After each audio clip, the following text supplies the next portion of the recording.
All right. YouTube, we'll get going here in a moment. Token Talk episode 4. We're going to be live on X in moments.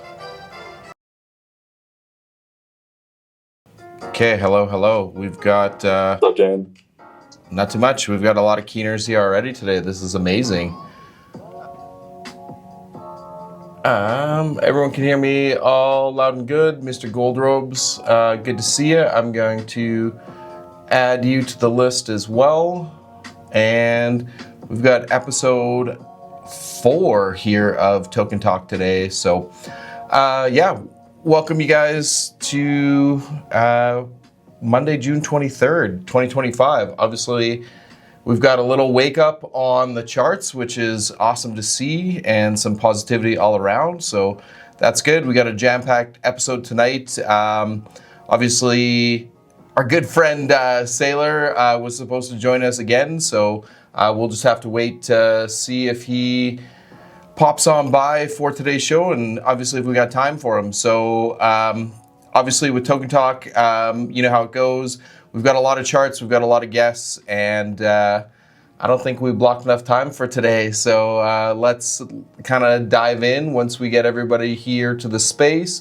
I'm going to send a few invites out here as well to a few of the speakers today too. So if you get an invite, pop on in there too. There we go. Awesome. Let's just adjust the music here. Great stuff. Guy Malone, thank you for stopping in today. Obviously, Alpha, what's up? Mr. Goldrobes, how you doing? How's everybody feeling today? Chang Money, I'm going to give you the speaking request here right now too. So how's everybody doing today? It's nice to see the charts making a little recovery. Every once in a while, the market just gives out free money and you just have to stick your hand out and take it. Like Bitcoin sub 100K, it's like bid that all day long. Right now, it's teleported back to 105. Do you feel though, like to get those lucky bounces, you've got to be literally dialed in or on the charts passively most every day? I mean, if you take this industry seriously, you have to be. Unless you have like a really large macro outlook, you're probably on CT every day. Like, I think everyone was given a fair opportunity.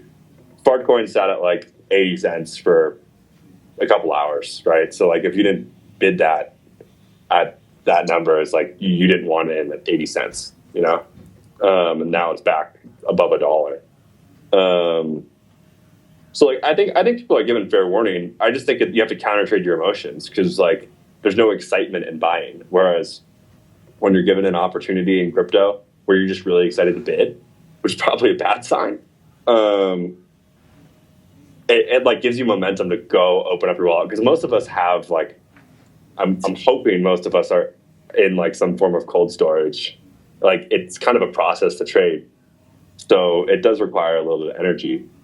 But I think if you're willing to like counter trade your emotions and you're on CT every day, like, and you have some liquidity, then you're given a few opportunities, probably 2 opportunities a month to just pick up free money off the floor. Yeah, there's usually always, you know, I say 1 to 2, but you know, sometimes 2 to 3 within a month, as long as you're passively watching those charts.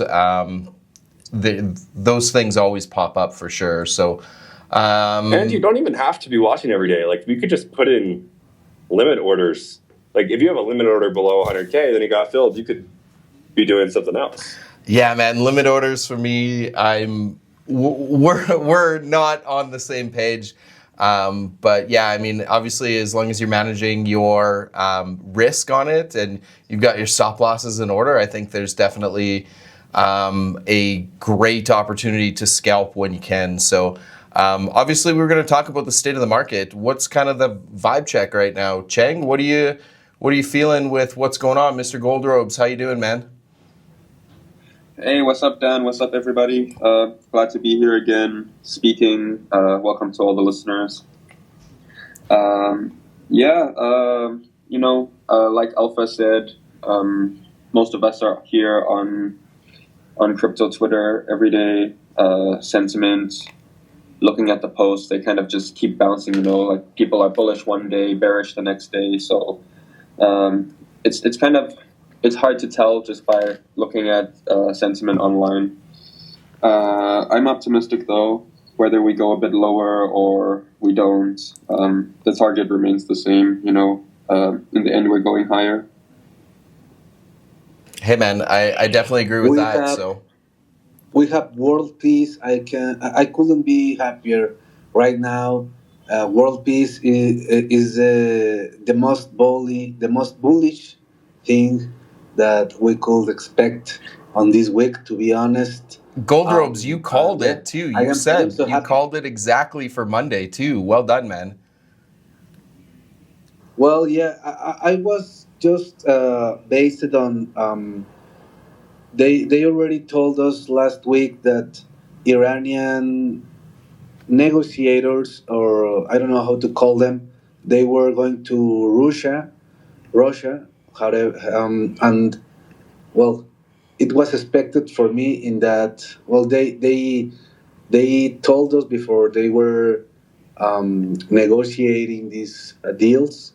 So yeah, that's why I say Monday, but I'm so happy. Charts are looking better, and the world war didn't even. We saw all these things on the news and stuff, but we really didn't watch it with our own eyes. So I don't know, but I am so happy that we survived and that we are here on this space. Hey man, that's a good way to look at it. I just want to take a moment as well to tell everybody, if you can, please share up the space. Obviously, the retweets, the comments within this space. This is a recorded space, so we do have a few guest speakers on today, which is amazing. Thank you for taking the time out today. If you did get to me in advance, I've got a speaking spot for you.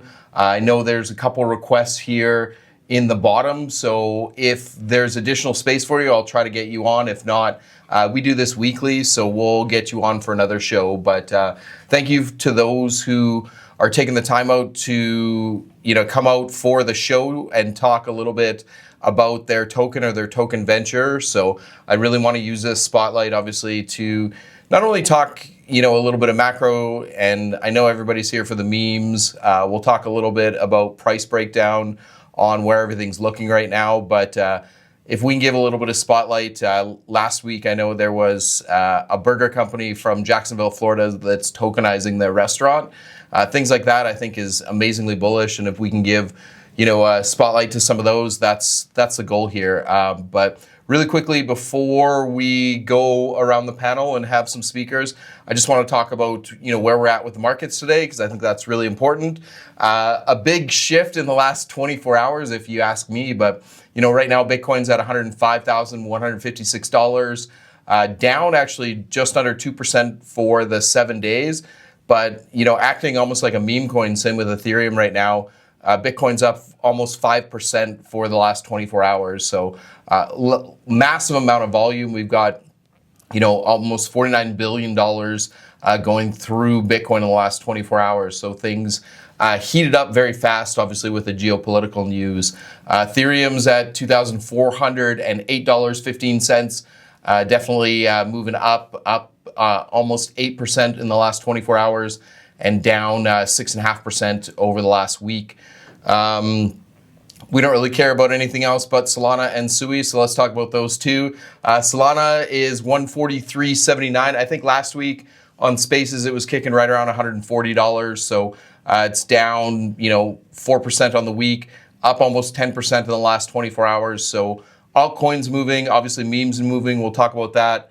I know a few people have some charts going as well, but Sui is the other one that we have been sort of tracking along this way, up a massive 14% in the last 24 hours, sitting at $2.81, down 6.5% for the week. So Yeah, Cheng, Gold Robes, Alpha, any of those that you guys are watching? I know I wanted to share a chart on SUI up here, but anything else you guys are noticing on altcoins, Bitcoin? How are you guys feeling with the market structure outlook right now? Yeah, Sui.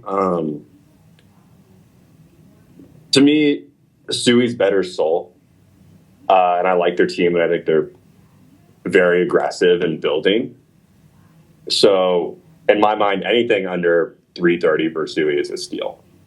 Yeah, my base case for Sui long term is $10. So, like the displacement and value between Sui's market cap and Solana's market cap is atrocious.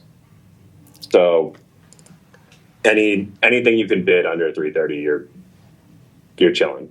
Yeah, I think it's really good, and obviously you and I know about Real Vision too, and there's the Real Vision partnership with Sui overall, and that integration I think is going to be really exciting going forward. So.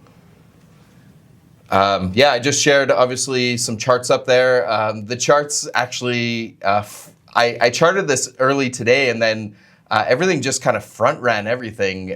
So if you got into these charts that actually popped up this afternoon, good game on that one, because I was posting a 4-to-1 risk to reward on the monthly chart for Sui right now. So earlier today it was right around 260, 261, and now we're, chilling right over $2.81. I think we hit 283. So, that's 10% up in the last few hours. So, the charts that I did chart out kind of got invalidated right now. But, when you're looking at Sui, even on the weekly, we're 68% up to the local high at $4.28, and obviously the all-time high chilling just under $5. So I think what you were saying there, Alpha, in terms of Sui looking really bullish and underpriced, and if you will, undervalued. Do your own research, but opportunities with that for sure. Anyone else? Anyone else got any other that they want to chat about before we welcome a few of our guests today? Yeah, I mean, I shared a few charts earlier. I can talk about them, or we can put them up here.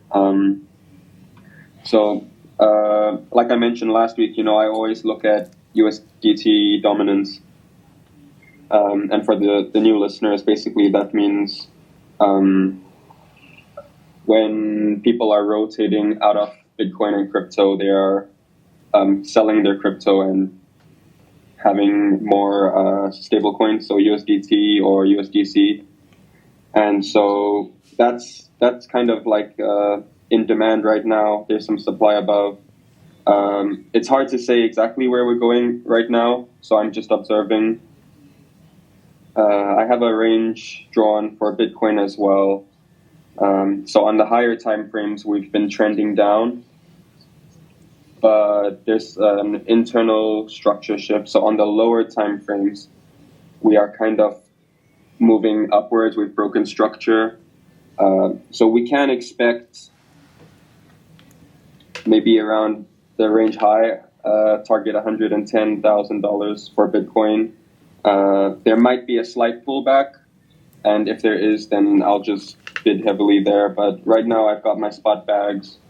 I'm observing what happens next. I also shared up your charts there, Cheng, in the Jumbotron. So Cheng, if anyone wants to see, does a lot of charting and shares it in some of our private groups. But there is also a free Telegram that you can always join to. DM him up, and we call him Master Cheng and the Master Charter as well. But I shared up the Bitcoin chart and then the USDT as well chart that you popped on your timeline today. I appreciate that. Actually, a lot of what I learn and the charting that I do is from a guy called Lars.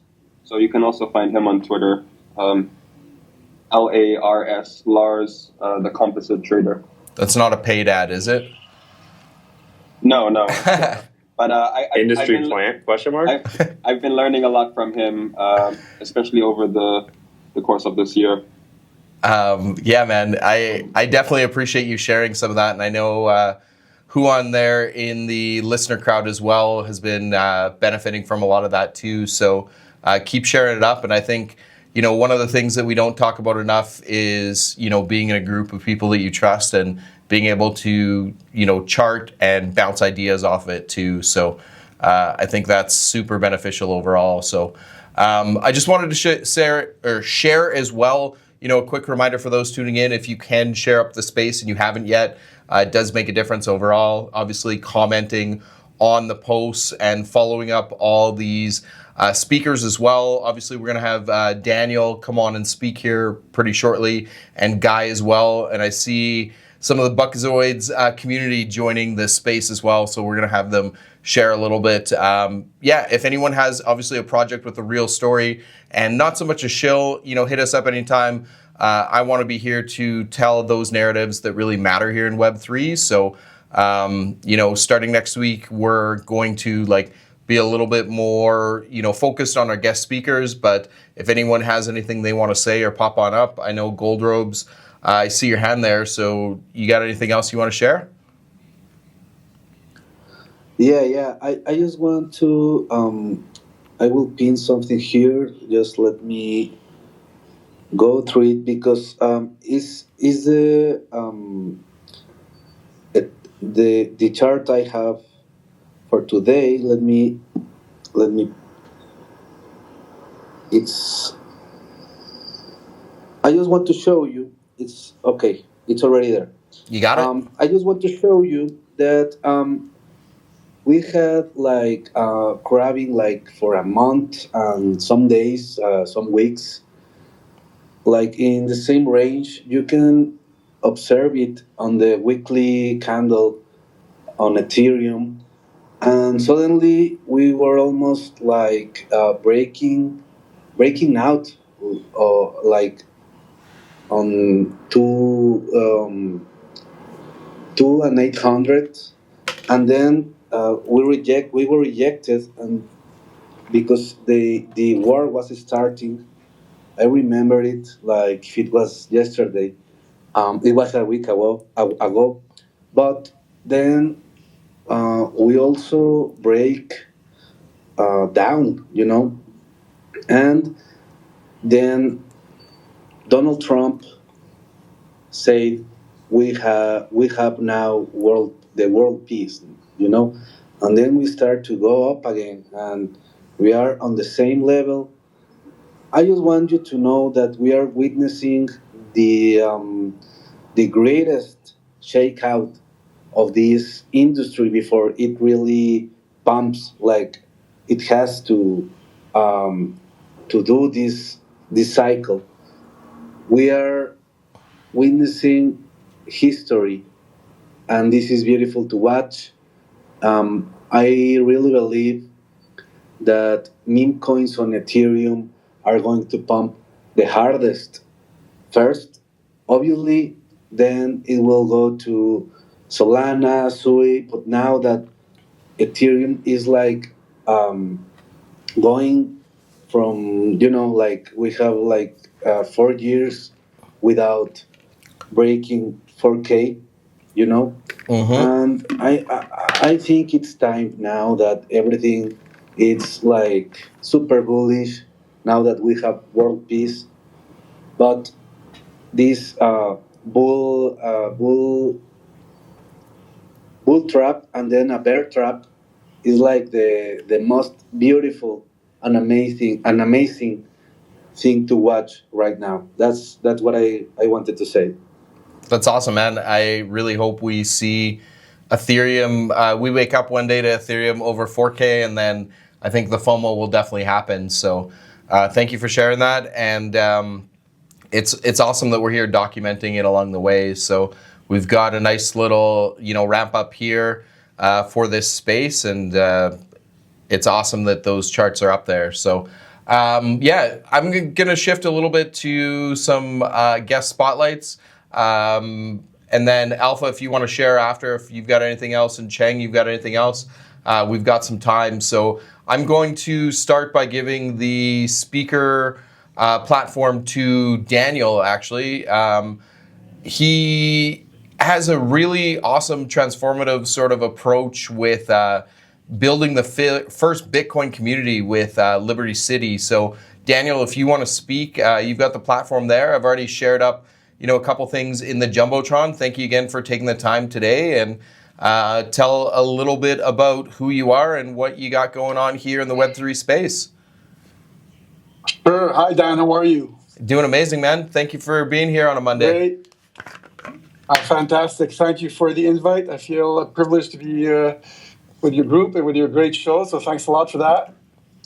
And, cool. So me and my twin brother out of Montreal, Canada, we're building the first community of Bitcoin-powered homes. They're basically homes that create passive revenues with Bitcoin miners. They're designed from scratch with the miners in the mechanical room. So they're really revenue homes with other tenants, really. And we take the heat from the Bitcoin miners and reuse the heat in 9 different ways inside the home. We warm up the pool, the sauna, the floors, the fireplace. We have a clothes dryer and a dish dryer, as well as an outdoor terrace heater. We actually have a bit more than 9 uses of the heat. I think we're up to like 11, all depending of the house that we're working on. We're up to 3 houses on the land, and we're going to build probably the 4th one probably towards the end of the year. We've sold one, and another one's going to be put for sale in the following week. It's called Liberty City. It's really bold and innovative, and we are financed by Tim Draper. Draper and Associates. Draper has financed Coinbase and Ledger and Hotmail and Skype, just to name a few, and Robinhood and Dropbox and Baidu, I think. Anyway, a whole bunch of companies. He's been a venture capitalist for 50 years or 40 years. So a few years ago, we saw him on YouTube saying, if you want to change government, he'd write to me or text me or whatever, email me. So I wrote to him, and my brother left him a message, and he responded, and that was cool. So Tim Draper he's really fantastic because he opens his ears across the planet for new ideas. So he listened to us, and at that point, me and my twin brother, we were in the music business, writing songs. We were very prolific creatively. But we knew we wanted to make the switch into technology. We knew we wanted to use our creativity in a field that would pay more, in a field that would be more transformative for society. So anyways, he took our call. He gave me a meeting on Skype. And so he said, "Wow, you guys are good marketers. You guys are good at, you guys have good ideas. Let's keep in touch. In 5 years, we'll know who are the big winners in this industry." So that was already 6 or 7 years ago. And he said, "When we're going to know who the winners are, we'll work together to do maybe some marketing or whatever that is." So I said, "Fine." I was very grateful for the meeting and that he took the time. He's a billionaire, right? So we kept in touch over the years, and I pitched a few ideas, and he never blocked my email. So I was like, okay, well, I'm not bothering him. So we kept that going for a bit until we got the idea for the Bitcoin home. And the way we got that idea was kind of special because, you could be a Bitcoiner, or you could be buying cryptos and being all that. But if you don't mind, it's kind of like there's a whole section of crypto that you're not familiar with. Anyway, so a few years down the road, we started mining a little bit. And here it's called 7 months a year. It's 6-7 months a year. And me and my brother, we were like, wow, this thing makes a lot of heat, So Daniel, Liberty City is in Montreal? Yep. Awesome. Very cool. Mm-hmm. Yeah, it's in Montreal, Quebec. So we have winter starting. How much do the homes cost? So we're selling the homes. For the next home that's on sale is going to be the price point of $699,000. $699,000. And that's Canadian? Correct. Oh, that's like free in US dollars, Alpha. It is free. That's because we're on the suburbs of. Yeah, it is free, and so we're not seeking to cash in like the big profit margins on every single home right now. We're basically flipping them rather rapidly for the amount of work that it's giving us, because we want to keep the project alive, keep it going, keep the enthusiasm going, and it's basically a standard home, but, like a regular nice town home. We could have built a dome. Draper gave us carte blanche, like just do it, guys, But we shuffled all these different ideas, and if we finally settled for a regular home built from scratch with the architect, the plumber, the electrician to host these machines and distribute the heat all across the house. And so it is cheap. It is a cheap house. I mean, for reference as well, like I'm in Canada too. I'm over close to the West Coast there, Daniel. But for those listening, and Alpha for you, like 700K Canadian, factor in the exchange and stuff, you're probably in that 430 to 450 range US dollars. Correct. So do you guys accept Bitcoin? Sure. There we go. Yep. Like that would be a good little selling point, right? Yeah. Yeah. The Bitcoin house you can buy in all Bitcoin. Yeah, sure. Yeah, sure. We're basically at the point. This year was like a grind. We're like, as entrepreneurs, we're really grinding, because when we sold the first house, it was like a kind of an R&D project, right? Like, we had the funds, we did all this R&D, we built it, and Draper told us, if build a house and sell it, and we'll see what we do after, right? So we built it, and then we got it all done. We did this whole big launch, and then it was fantastic. But we sold it. We sold it quickly because we selling the house quickly because I don't want to hold it for 1 year. We want to keep it going. So it's actually, the price point is probably 50 to 100,000 lower than it should be. So we're just making sure that we can recoup our costs, but get the idea going and just build another one and keep Liberty City going and find investors. So I've basically traveled the whole world in the last month. Went to Bitcoin Vegas. I went to Bitcoin Prague last week. It was in Florida 2 weeks ago. These Bitcoin conferences, just spreading the word, and seeking another exterior investor from Draper, and even the house sale that's gonna happen probably very soon. It would be an incredible extra stepping stone in our project to keep us going. Yeah, definitely. That's awesome, man. Well, thank you guys you. We're open to your proposal. Yeah. Yeah, thank you for sharing, man. great... And we're glad to obviously give you the platform to do that. So. Sure. Is crypto really big in Canada? Like, are there a lot of? It feels like a lot of the Canadians who like crypto tend to move out of Canada. But I don't know. Yeah. I don't spend a lot of time in Canada. Well, I think it's rather similar all across the world. Maybe there's some countries that it's more prominent. I think we're about at a 15%, 15% penetration. Like, 1 out of 10, roughly, per people maybe have some crypto. 1 out of 2 maybe knows about Bitcoin, maybe a bit more here and there. They heard about it. I think but it really also holding Bitcoin or crypto. It's just, I think it also is like a lot of your, like, the areas that you're spending around, like Alpha. Like, I'm spending a lot of time in the trenches, and like I see an overwhelming amount of Canadians that show up, and like Daniel, like I'm glad that we got to connect after Bitcoin Vegas, but seeing the amount of Canadians that show up to these conferences based on like our size, like I'm going to have Guy talk here right away on Buckazoids, and I ended up coming across Buckazoids because one of the guys on the team is from Northwest Territories, which is farther north than I've ever been here in Canada. And I ended up meeting him in a line at Bitcoin Vegas, and then we started talking, and I'm a video game nerd and a nostalgia nerd, and retro video games I love. So as soon as he started talking, I was like, take my money. I'll see you at the booth. Like, I'm going to do some videos for you guys. It's amazing. So I think it really depends where, you're spending your time, but I do think there's a disproportionate amount of Canadians that do show up. And, Daniel, hearing that you're Canadian as well, like, I think we do well in the crypto space, but it really, just, appreciate you taking the time out to share.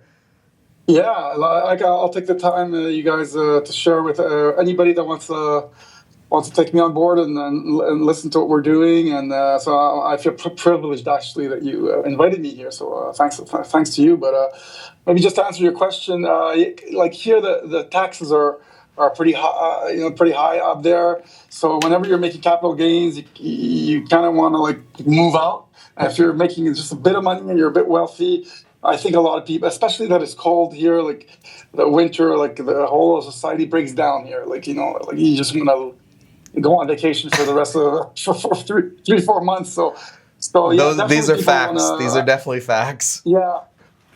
Yeah, because so as soon as you're making maybe more money than the regular citizen, most people they kind of like try to get out of the country and spend a few months like elsewhere. So yeah, that's what the way it goes here. It's kind of strange there. That's the way it goes. Yeah, Cheng, do you have anything else you want to share? Do you want to look at getting any Liberty City going in Hong Kong, or what do you think of the whole project? I'm completely out of the loop. Like Daniel said, I don't really look into miners. I had no idea Canada was cold most of the year, so it's interesting to listen and join these spaces and hear these kind of perspectives. Awesome. Yeah.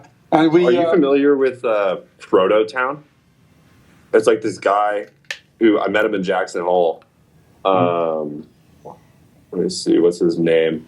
Joshua Farazad. He's like 26. He dropped out of Duke to make his own town, like a brand new town in Texas. Super cool guy. We were at an event and they were talking a little about crypto, so I presume he's into crypto. That would be a very good connection for you. Yeah, he's literally building a town in Texas. Yeah, that's scratch. incredible. Yeah, that's incredible. And I recently, just so you guys know, it's not only for the cold weathers because we are heating the pool and the sauna. We've just basically used the heat in every single way possible in these homes. And I did deposit with my brother 2 provisional patents to use the heat and create an AC. Yeah, heat conversion. exchanger. That was the exact thing I was thinking of. Yeah, to create. What's the yield on these miners? Like, how much are they gonna? How much do they make? Yeah, so the house makes anywhere between $500 and $1,000 monthly in passive revenues, Bitcoin. And so the mining business, the way that mining is happening right now in warehouses, that they take the heat and they just open the doors and open the fans and just put it out of the warehouse. And it's kind of ineffective because all that money is lost, and so like we were thinking, there must be a way to monetize that heat. And basically, what we set out to do is make a business around the heat of Bitcoin. And so by doing so, our actual owners of the house, we transferred all the value of Bitcoin, the revenue part, the heat part, to the customers that buy the home. So it's really cool. So they make also heating savings. So say you're mining. See, mining is not such a big profitable business. It's approximately 15-20% maybe margins, all depending on the Bitcoin price, right? So you got to pay electricity, you got to pay the machines, that costs money, and so you make money when Bitcoin goes up, and when it goes down, you're making a bit less money. But if you're reusing the heat, then we're making our customers save up to $300 monthly on the heating costs. And in summer, they're also saving a few $100 because if you have your pool pump heating your pool, if you're on a hot pool or a sauna, then you're saving money there too. So it's kind of compound effects of Bitcoin's attributes that we're giving to the customers. It's really cool.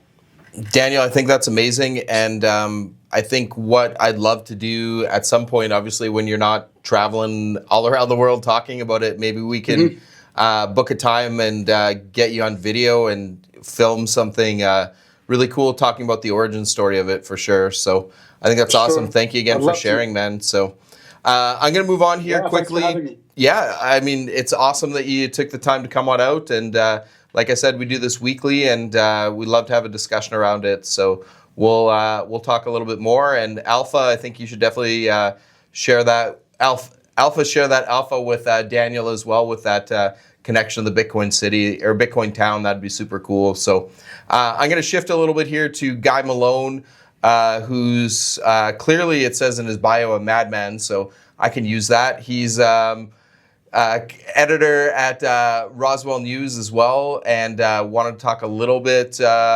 Buckazoids, or what else tin hat theory did you have to share today? Wow, thanks for having me up here. This is really an honor. Appreciate it, Dan. You see there's some Buckazoid crew here. I am the newest and I'm the least among them. You see D-Mac and Pig have been here all along. Giga is kind of one of a very few spokespeople, but we have a crazy hive mind. So I can yield my time to any of these, or at least on another round later, and you will learn more. I just happen to have the platform. You guys got to know I'm the token Bitcoin maxi in this crowd. I started out recruited into blockchain marketing with a crypto marketing firm, Lunar Digital Assets, Crypto Rocky, that whole crew. I did Telegram management with them. But what I'll talk to you a little bit about today is... But my egos just craved more and more true, honest to God, nothing but Bitcoin. And I've done the crypto scammy things a little bit. I've done things for money I'm not proud of. I think anyone in the room can kind of frequent or can relate. I've used the line like a Hollywood actor, or I'm sorry, like a world-class bodybuilder trying to break into Hollywood. I've done things. But anyway, I'm a Bitcoin only, and the platform I have, like I said, being the newest Buckazoid in the group here that you're talking to, is I write a Sunday newspaper column in Roswell, New Mexico for the Roswell Daily Record on Bitcoin. And I teach old no-coiners, gray-haired folk who still pay for newspaper delivery. They got to deal with it, and they don't shove it in the back between the comics and the coupons either. It's the financial. I am the financial page, top of it, 90% of the time. Page A3 is what I'm looking at right now, and I just ran the headline. Like I said, I came on a press pass to cover Bitcoin because I'm a Bitcoin evangelist, class of 2016, and I discovered the last thing in the world I thought I would ever see. Here's the headline: Holy Buckazoids, Batman. Satoshi Nakamoto's true untold origin finally revealed. Bet that. I have an editor. They love-hate relationship with my Bitcoin column. This has to be facts. This has to check out. But I met the Buckazoids when they were tearing down the last conference. Giga, who's in the room, I got to interview her at the very end of the conference, and she told me the story of the true origin. It checks out. Documenting Bitcoin. Bitcoin Magazine have all already tweeted on this a little bit in the past.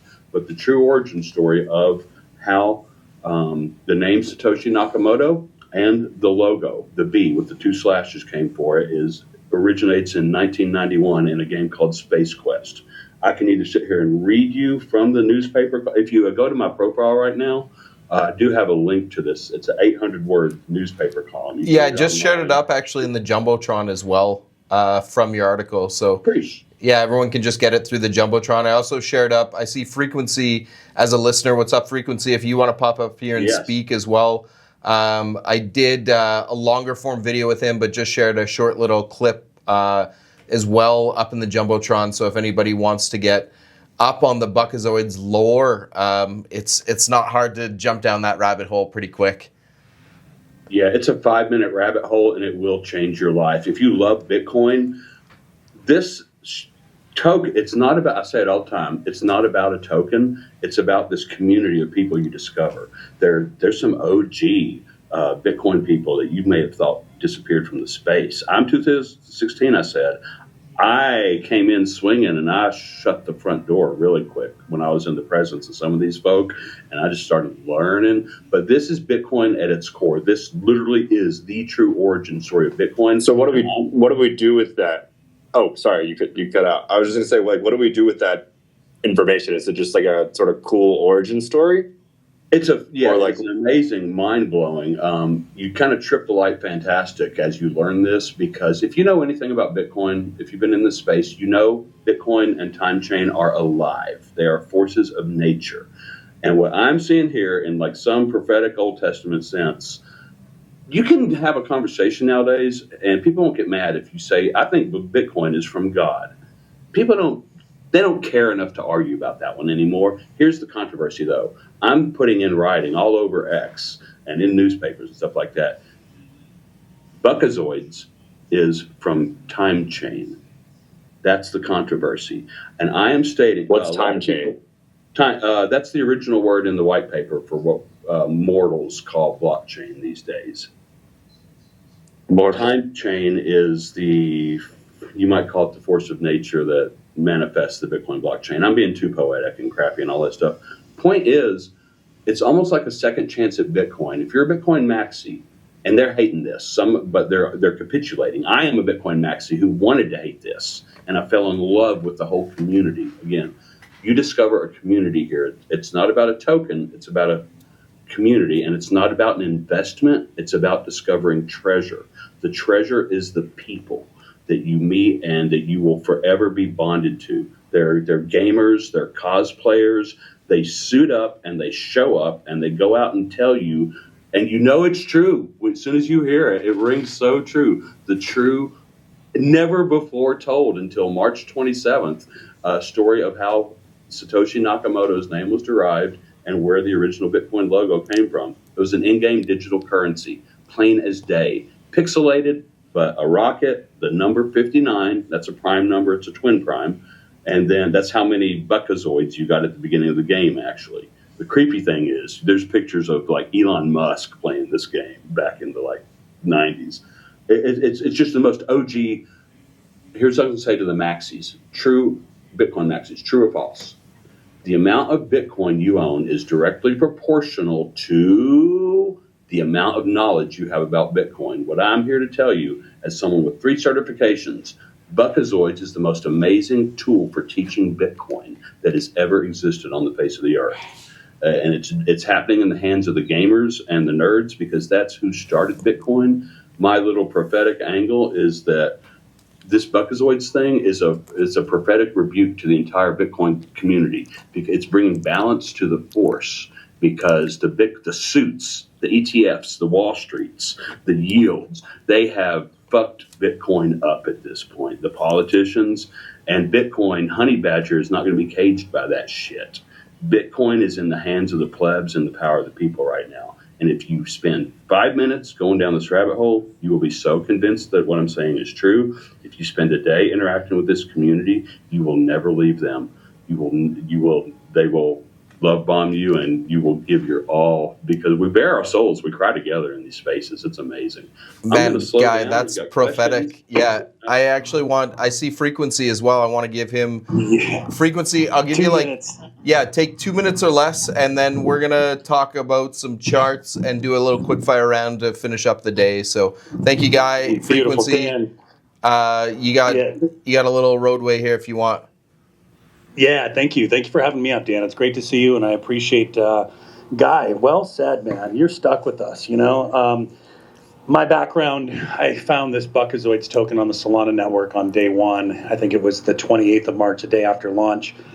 And this thing is just layered with so much historical treasure, if that's what you want to call it, knowledge and information that I would have not otherwise even known about. I'm a Bitcoiner, have been since 2017, and the story of Satoshi has always been the mystery that, has been intriguing for me. But I came across this token and I came across this community, and what I'll say is it's the origin of all cryptocurrency. It's brought me back to the origin of computers, the origin of internet, the origin of cryptography, the origin of games. This thing is coded through and through all the way down to the source. And I know this is a very bullish sentiment, and I don't know exactly what the theme or tempo of the room is. I just hopped up real quick with a little bit of time on my hands to say, if you're not sure what it is, or if this is the first time you've heard the term Buckazoids, we welcome you into our spaces, typically 24/7, morning hours, late hours, even during the day. There's always a space going on, but there's a lot of data, a lot of artifacts that have been dug up and discovered over the past 87 days since I've been here. And I've committed my journey into cryptocurrency. This is where I call home. This is the place that, to me, not just, the token and the interest in the Satoshi, but the community is so welcoming, and we all vibe, man. It's not a one directional road. Everybody does their own thing, but this is home. You just got to come in and check it out. Guy, you did a wonderful job of expressing your perspective of what this is and what it means to you. And I'll do the best I can in the shortest period of time and tell you this. It's the origin of all cryptocurrency. There were people on staff of the video game back in 1991 that had the name Satoshi Wasaka, Rod Nakamoto. We're not saying we've identified who Satoshi Nakamoto is. We don't want to identify who Satoshi Nakamoto is, but there are breadcrumbs that continue to stack up, and they're no longer coincidences. And I'll leave it at that, Dan. I yield my time and just say that the Buckazoids, it's already been here for 35 plus years, and it's going to continue to be here forever. It's only a matter of time when the people pick up on this and they start to understand what it is. Guy, you said it best. Bitcoin was intended to be peer-to-peer, privacy, immutability, and what it's turned into is much different. This is what gave Bitcoin breath. This is the origin of it all. Thank you, Dan. I'll hang out for a little bit. I got a call I got to take in about 20, 30 minutes, but it's good to see you on Spaces, and I appreciate seeing you at the Vegas Bitcoin conference. We'll meet each other again for sure. Definitely. Thank you for sharing, man. To be honest, this segment started out, and I thought this was completely unhinged and insane, but that was actually pretty cool. I agree with that, and that's kind of wild. Alpha, as a video game guy and a guy who's big on gaming, especially the gaming narrative, I think obviously do your own research, and this is not financial advice. We're here for entertainment purposes. This is all just fun, but it would be worth your while to, dip your toes into what's going on there. So, and that's just like to add real quick, Dan, I'm sorry, but I have a ton of articles that I've personally written on my profile. That's one source of information. I apologize for interrupting, but if anybody wants to read through articles, you're welcome to do that. And Guy's done a fantastic job, as well as many community members. So my DMs are open. Thank you, Dan. Yeah. Alpha as well. I shared up your post today talking about DeFi as well, about to have its moment. Do you want to chime in on that a little bit before we go on to our quickfire round? Or does anyone have any other questions for, I see so many Buckazoids in the community, in the listeners down there. So if anyone wants to throw any questions out, you're more than welcome. Yeah, I'd be happy to talk a little bit about that post. Yeah, man. I think the fundamental issue that we continue to try and solve in crypto is, what is the use case? And for the most part, the only coins that have continually sort of performed through bull and bear and FUD and TradFi are the ones with utility today. And in my mind, there's really only three sort of categories initially, and DeFi seems to be the fourth. So, for example, Bitcoin is digital gold. The use case is there. With stable coins, it gives you access to US dollars anywhere around the world. And it's so much easier than a bank transfer. So that is very valuable, and that's reflected in the Circle IPO, right? It just touched $300 today. So what? Really? And that, wow. Yeah. Wow. No, that was free, because their business model is 0% interest loans for them, right? It's literally it's similar to how Starbucks is actually just an unregulated bank, because they have they get 0% interest loans by selling gift cards, right? They sell hundreds of millions of dollars of gift cards, and it's only redeemable through food items, right? So there's no interest on that. Or you'll see in Tesla, Elon's very smart about $100 pre-order for the Cybertruck, and you got it 5 years later. Well, then for 5 years, you had a 0% interest loan, and it was non-refundable, right? And then they have to turn around and take that $100 deposit and go buy a Cybertruck. So in my mind, Circle is the equivalent of that. You only get yield on Circle if you're doing it through Coinbase.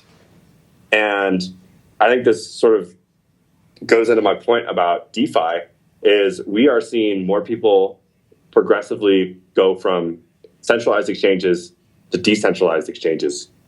And we've seen hype continue to rally into the 40s. I know that there's, I'm a writer for a crypto company called Beluga, and we're working with a company that's building a hype competitor. So there's going to be people coming out and trying to compete on being able to provide leverage to traders who want to take on more risk. But that's just better for the community, right? Like, we need competition. So today we're seeing hype. Today, as in, recently, we're seeing hype rally. And I think DeFi is built largely on ETH. And Ethereum is going to rally, and the sort of DeFi ETH coins are going to continue to go up. Hey, man, I think like just you sharing that the difference in between 2024 and 2025, the amount of monthly users on like DEXs, that increase alone just shows you that the adoption is there and happening. So I think it's coming, and it's kind of along the ways of what we were talking about, kind of leading into that quickfire round, talking about ways that potentially you can do interest-free loans, or we're going to talk a little bit about Bitcoin-backed lending. I think there's tremendous ways that blockchain and crypto are changing how we've, looked at a traditional financial route and just doing it a lot better. So 100%. I mean, I think we're fundamentally in the DeFi community, like a big proponent. It goes hand in hand with RWA, right? And you're basically democratizing. You're democratizing assets that are typically reserved and investable only for ultra high net worth, because they're very illiquid and they're not frequently broken up. Think of like a railroad in Kansas, right? BlackRock buys a railroad in Kansas for $5 billion and then goes and sells it 10 years later, right? And they probably only sell it to like Blackstone, because there's only so many people who can afford to go and buy an asset like that. But I see a future where all large assets are tokenized, and we have a long way to go, right? Like, we need ways to certify that these assets are real. We're going to have a Web3 moment of someone selling the Eiffel Tower twice, right? Like, that's inevitable. But the end goal is we're going to see big assets turned into NFTs, and then they'll be tokenized, and anyone will be able to bid them and own them. And it's truly going to democratize finance in a way we've never seen. Absolutely, man. I couldn't have said it better myself. And, we've had quite a few discussions on RWA tokenization. And I think for how it's going to evolve and how fast it's going to evolve, we're underestimating it to like tenfold. So I couldn't agree more.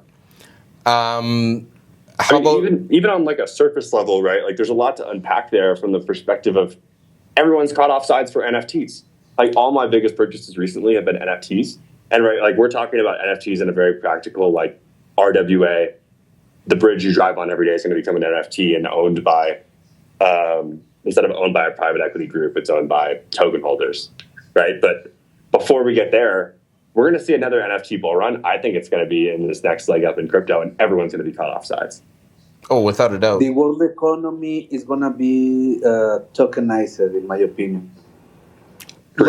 Look at last night. I mean, Game 7 of the NBA Finals. I don't think it's going to be too long until we see like games like that or events like that are NFT exclusive, and the only way you get a ticket is through an NFT.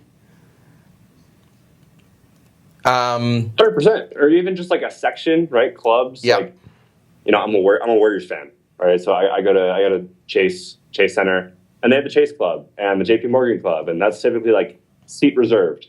Like, you have to have certain seats in order to get in there. But you're probably, and like luxury boxes are typically company reserved. But 100%, like season tickets, any sort of like membership club, that should all be an NFT. And to take it a little bit further with that, Alpha, like taking it specifically with Golden State Warriors, how amazing would it be to buy an NFT today, and then 3 years from now, the Warriors honoring people who bought that NFT, and maybe they get like a retirement dinner with Steph Curry or something along those lines, that is something that virtually no one else will be able to get access to, but because you were an early adopter, because you bought this NFT early and held it for a long period of time, the access that NFTs, I think, unlock for those people that, want to, the fan side of the NFT tokenization is going to be absolutely incredible. And I mean, it's interesting you should say that. Like, it just, to prove your point, it shows that it's not very far off, because I have a lot of friends who have season tickets to the Warriors, and they all get invited to events with the Warriors, right? They do a poker night every year where you can play poker alongside Steph Curry and Draymond. And so they have all sorts of events like that. So having this go on the blockchain, it's not a far step. And functionally, like, blockchain is just better technology, right? Like digital ownership is the next wave of the internet. So speaking of that, let's move on to our quickfire round and talk about, I'm going to, go to each one of our speakers and co-hosts here today. Let's talk about Bitcoin-backed lending. I want to hear your thoughts on it. I'm incredibly bullish on Bitcoin-backed lending, and I think it's how lending should be done. I don't know if you guys are familiar with Ledn and with Salt and how it kind of fits in today's macro, but Cheng, what do you know about Bitcoin-backed lending? Do you see it as, a viable option? And when are we going to do it? Yeah, I don't know too much about it. The only thing I saw was, I think it was the Vegas conference. Gemini had all their orange Teslas, and they were promoting their new credit card. Yeah, I take loans once in a while through my bank, and being in crypto, I'd love to learn more about lending in the crypto space, and looking into loans or credit cards with Bitcoin as collateral or something like that. So yeah, those are two key things that you talked about. So the Gemini credit card, that's like a rewards credit card, or a basic dividends rewards credit card. But instead of like fiat cash you're getting for your spending, you actually get obviously Satoshis for your spending, which is super cool, and awesome that you brought that up. I think that should be more of a deep dive topic for us for next week. But the Bitcoin-backed lending, essentially, like, let's say you have $50,000 worth of Bitcoin and you want to get a loan, you can go to one of these institutions like Ledn, like Salt. There's several that are around, and generally their loan to value ratio is 50%. But let's say you want to get a loan or you give them $50,000 worth of Bitcoin, they're going to give you a loan for $25,000. So 50% of your Bitcoin that you're putting up. The benefit of that is you can defer your loan. You can do interest-only payments. There's a lot of ways that you can structure it for your benefit. How I see it beneficial to everyday people that maybe don't have established credit but have made money throughout, throughout working. They've had, issues with accessing credit. It's not based on your credit score for that. It's based on you just putting up Bitcoin. So it's not based on your worthiness to pay it back because the Bitcoin's already there. You are putting a little bit of a risk, obviously, in putting up your Bitcoin, but it is a way that you could essentially, conceivably, put up $50,000 worth of Bitcoin, borrow $25,000 US cash, and then over the 4-year term of the loan, as Bitcoin increases, you could either pay down your loan, you could increase your loan, you could access more credit in a way that's not available to most people in the majority of non-developed countries. Obviously, we don't know how much Bitcoin-backed lending reaches, but the opportunity for people in today's day and age is tremendous with Bitcoin-backed lending. So that's the TLDR of it. Yeah, no, I love it. Dan, we were at Bitcoin Vegas, and Jack Mallers spoke about Strike offering Bitcoin-backed loans to anyone with, I think, as little as 10,000 in Bitcoin. Yeah, 10K is the floor. Yeah. I mean, functionally, like, if you look at just purely from a tax perspective, right? Like the majority of like S&P 500 CEOs, they don't sell their stock. They borrow against it, and the stock appreciates faster than the interest on the loan, so they functionally get a zero interest loan. So I think this allows more people to do that and since it's, Bitcoin friendly, they're not going to pull the rug out from under you. Oh, great. They're not going to pull the rug out from under you as much as if you were to try to put up like your Meta stock or something to a traditional bank, where they might not be as comfortable with the risk. I think one of the cool things that we're also going to see with this, Alpha, as well, I mean, you're in university. Think about how many university students are coming out of university and could potentially get a Bitcoin-backed loan, whether, they get a gift from their parents and convert it into Bitcoin. That allows them to either pay off their student debt and hold on to their Bitcoin, or get established in the professional world that, a lot of these kids are coming, or kids or adults or young adults are coming out of university with no credit whatsoever, and they don't need it with these Bitcoin-backed loans. And I think that alone unlocks a tremendous amount of like spending power for this generation, but also takes a tremendous amount of stress and worry off not only the individual, but potentially their parents' generation that are funding their future, right? Well, it's also like it's a little bit like the hodler's dilemma, right? Because if you're really into Bitcoin, your goal is to stack as much Bitcoin as possible, right? The true like Bitcoin maxis are going in and trying to put 100% of their net worth in Bitcoin. But you don't want to turn around and then buy stuff with the asset that appreciates, right? You want to hold in the deflationary asset, and you want to buy in the inflationary asset. So, and we own these assets as a means to an end, right? Like we love Bitcoin, but we don't actually care that we hold Bitcoin. We care that it appreciates and that it's a store of value, so that we could turn around and use that value to live our lives. So it's a dilemma of, well, you need to stack as much Bitcoin as you can, but in order to survive, you have to, presumably sell your Bitcoin to buy goods that you need to then turn around, live your life, and get more Bitcoin. But the loan takes out that dilemma, because then you can just borrow against the Bitcoin, you get the liquidity you need to live your everyday life, and then you can continue to stack Bitcoin, and with Bitcoin appreciating at over 100% a year, it's functionally going to pay off the loan itself. That sounded like a sponsored ad, but was not a sponsored ad. But Alpha, you summed it up perfectly. Gold Robes, I see your hands up. You got anything to say to this? Yes, thank you. We haven't seen we haven't seen anything yet. This is just the beginning of a whole industry. BlackRock haven't even started yet to accepting payments on all their businesses. Yeah. Making in their banks and all the shit they own.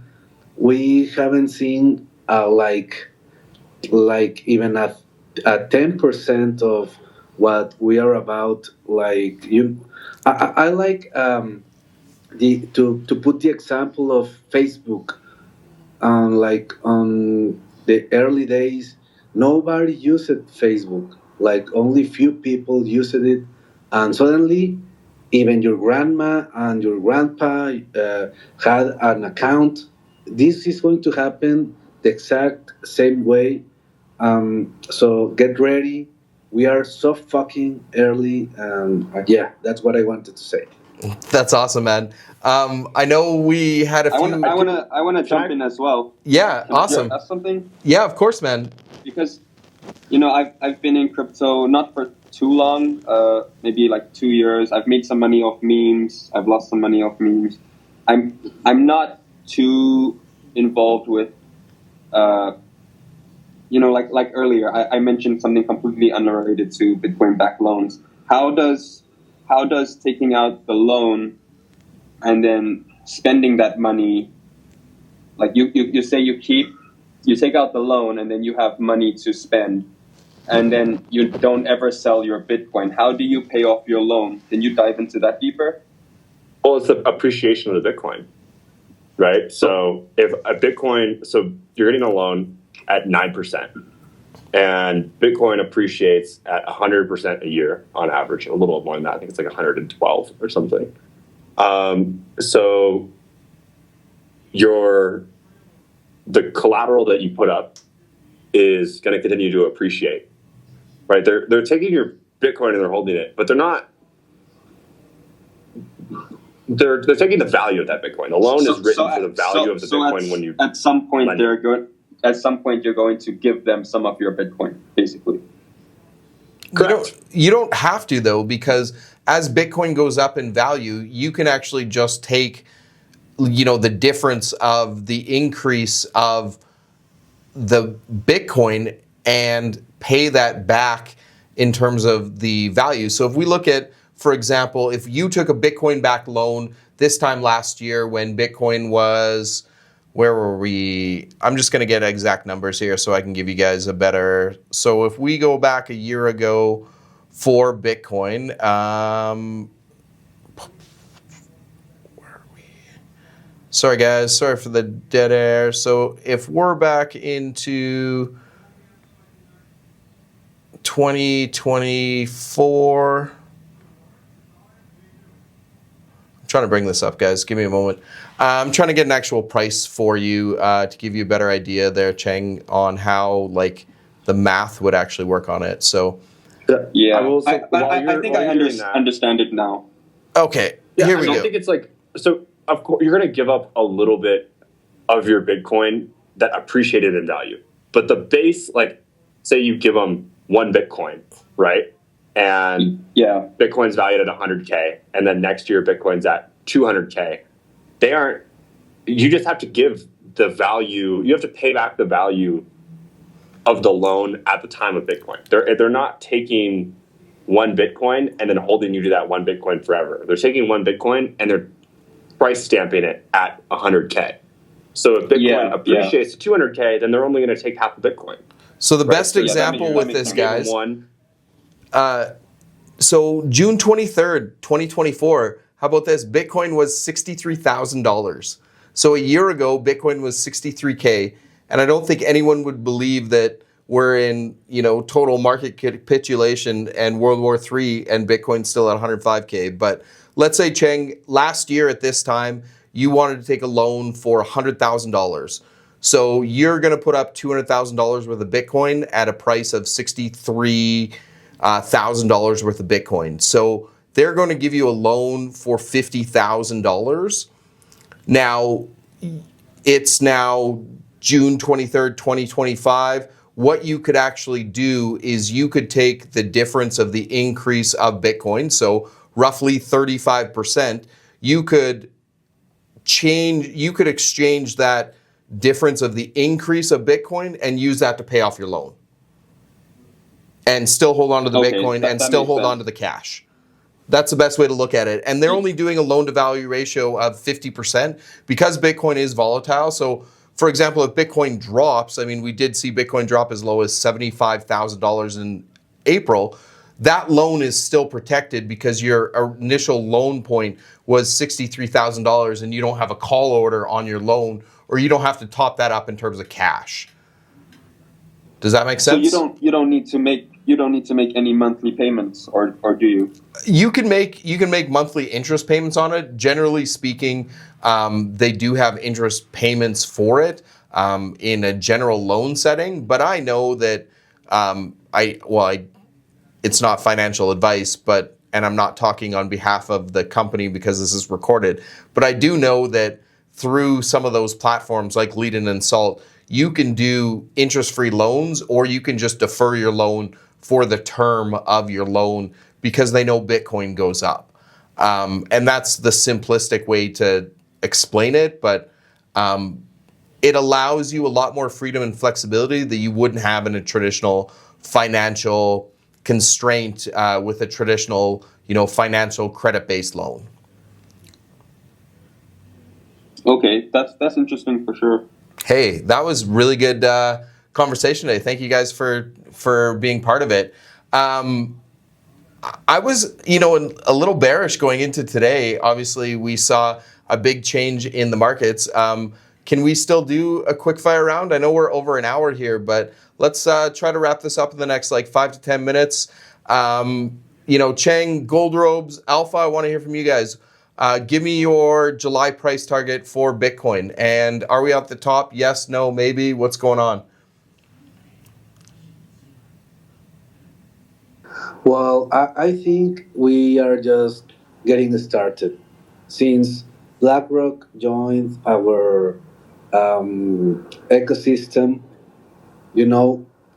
things have changed. I thought that last year at this point that I will already be rich. So definitely, if you see, for example, and it's very clear on the Ethereum chart on the last month, the weekly chart, you can see how it's very weird because the candles, there's nothing like those candles on any time before this last month on any time of Ethereum. I think the shakeout, and then with this fake war or whatever you want to call whatever this is about, but definitely we have never seen something like this before, and definitely BlackRock or the institutions are manipulating as fuck. You can feel it, you can see it, and there's no doubt about that, man. This is a new game, and we have to sit in our hands, accumulate the assets that you like the most. Maybe you don't win on every coin you ape, but there are some coins that definitely are going to be here forever and ever. So just be careful on what you ape, on what you buy, and you will be okay in the long term. Okay, numerology master, it says it in your bio. So what is the price of Bitcoin in July? What's your price target for Bitcoin? Well, in numerology, I can't tell you that, but I knew you were going to say that. But one of the things that I was very sure that today was going to be a great day, because not only I had the data of the Iranian negotiators to arrive Russia to negotiate the deals, but also a lot of 23 days are chosen by the powerful people to make strong decisions. So Gold Robes, I'm going to cut you off here. I need a price here on Bitcoin. We got only 30 seconds to go, man. Quick, okay, Bitcoin price, let's go, and then we're moving on. 170 on the next month, not July. In July? No. On the next month, not July, but the next month, probably 170 if if everything. Let's go. You have to take the bear profile picture out now, by the way. There we go. I love it. The bears are always looking how to dump the chart. So I have to be bullish. Okay, Alpha, quick. Your Bitcoin July price target. I don't know if you can get more bullish than that. And, under, two sentences, are we at the top or pico top? What's going on, man?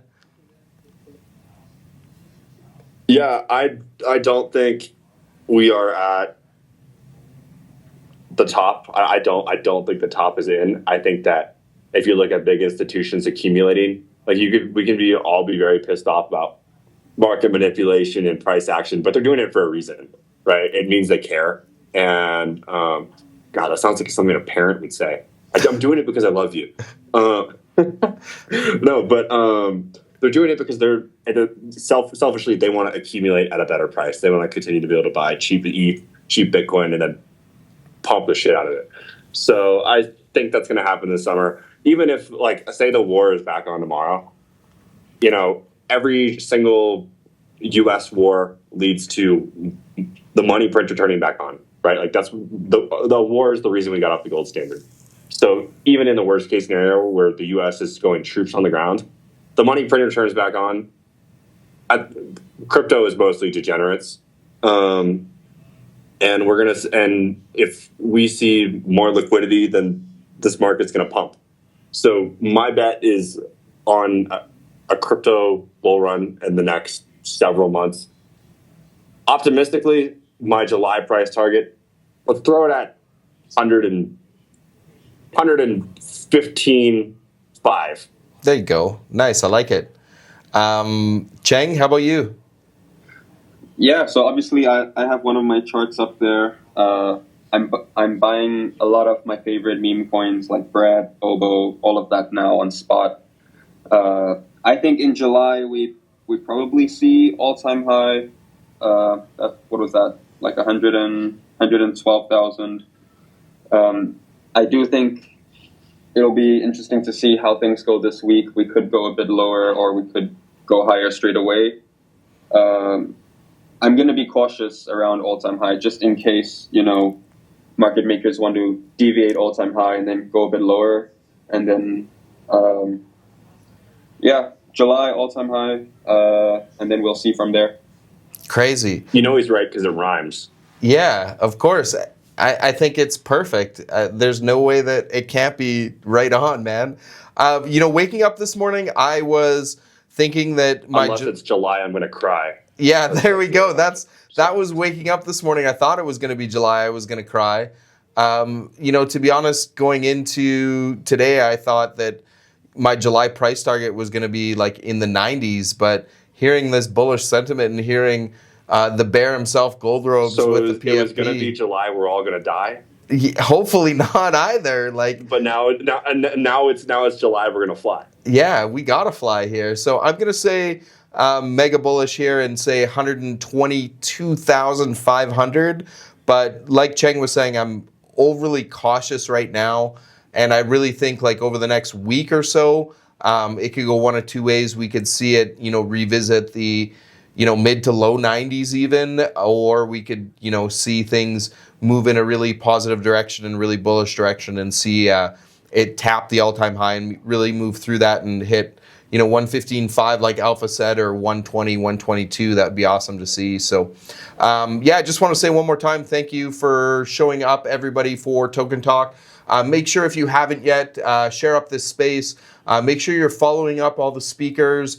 I wanted to say thank you to Guy, thank you to Frequency, and thank you to Daniel as well for taking the time out and sharing their projects. If you guys know anybody as well that wants to get on Token Talk, kind of now's the time.